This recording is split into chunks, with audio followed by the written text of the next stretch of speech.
One of the many releases is the Harry Potter show around December 2026. If you didn't know, HBO is making a new Harry Potter show set to release around the end of 2026 or early 2027.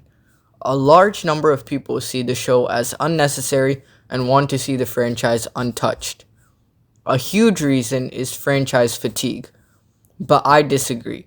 I see the show as having massive potential to give the books justice in the way the movie format never could. Franchise fatigue makes complete sense, with Harry Potter being everywhere. Theme parks, movies that are only a little over a decade old, games, merchandise, and more. But the show is not just repeating what we have already seen. The show will include a ton of new storylines that the movies were never able to get to.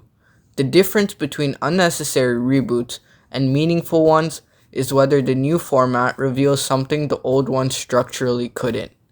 It is well known that the movies had to cut out a lot of content that was in the books due to having to keep a reasonable movie length. Key characters like Peeves were cut out. Backstories for Voldemort and the Marauders were also cut out. There is a huge list of things people wanted to see in the movies that got cut out.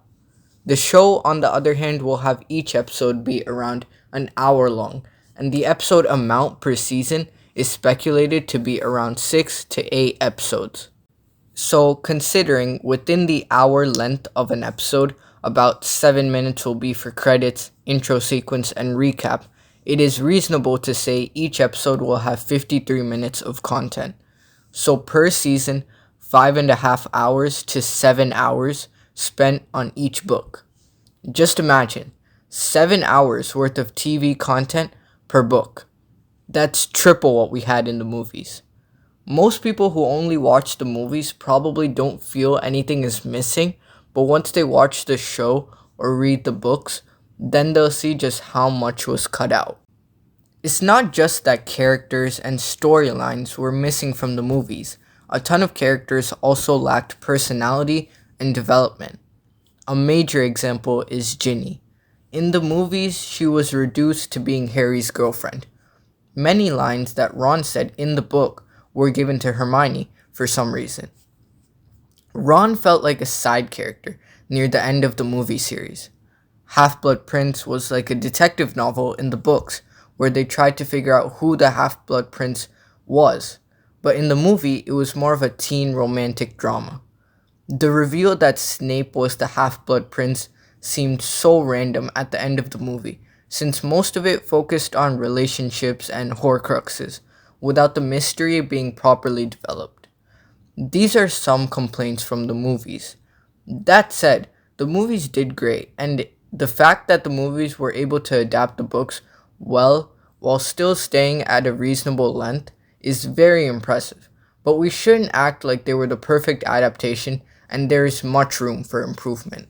The show format also allows different characters to have their own heroic moments. There was not enough time in the movies to allow other characters to have the spotlight for too long, but the show can have an episode where, for example, Neville is the hero. He has many heroic moments from the books. As I said before, Voldemort's backstory and the Marauders' backstory were cut out, but now a whole episode can be dedicated to each. A show format suits the Harry Potter series way more, and if HBO makes a faithful adaptation, it'll be perfect. So far, with the leaked pictures, the HBO show seems like it will be pretty good, and the studios seem like they are trying well to familiarize the audience with them by releasing audiobooks voiced by the cast. I think one guarantee from the show is it will stay consistent in its style across all seasons, which is important to me. One of my personal biggest complaints regarding the movies is that the change in directors changed the mood of each movie so much so that it felt like they were part of different franchises.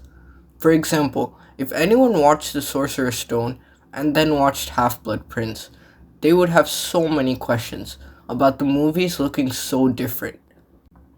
Even just comparing Order of the Phoenix and Half-Blood Prince, people would feel the sudden change and be annoyed with the sudden filter the director decided to add.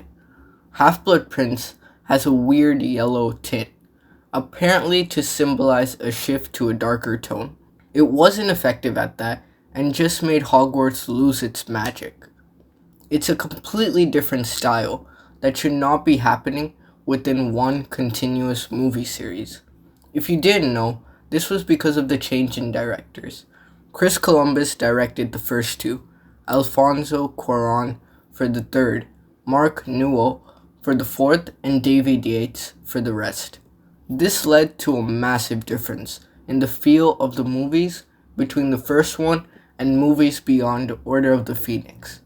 Chris Columbus's style is my personal favorite because of that golden storybook feel that his movies gave.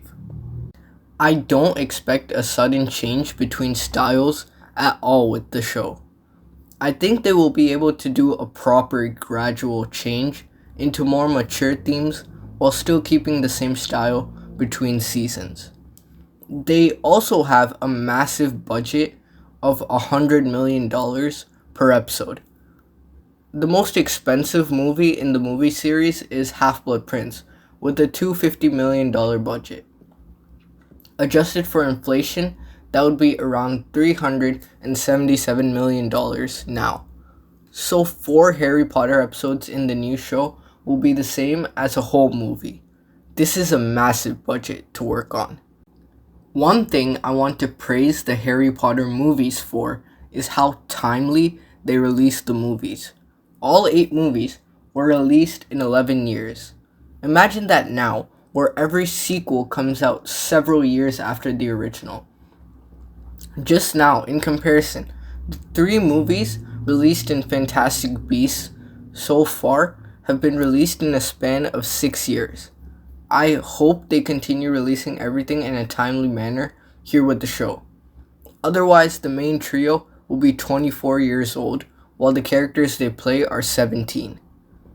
Obviously, this depends on HBO making a faithful adaptation without rushing it and focusing on storytelling instead of content. I love the books and the movies so much. I've probably watched each movie around 15 times. I think the movies were a great adaptation, but this show has the potential to do much better than the movies purely because the show format is a much better fit for the book series than movies. The show has a certain expectation now that we have the movies to compare it to. Netflix may own Warner Brothers by the time the show releases, so this may also affect the quality of the show. HBO may try to put in their own agendas and change up the story, which would be detrimental to the show. I really hope they stay faithful, but I think it can be agreed upon that the show has massive potential. Thanks so much for watching. Make sure to subscribe.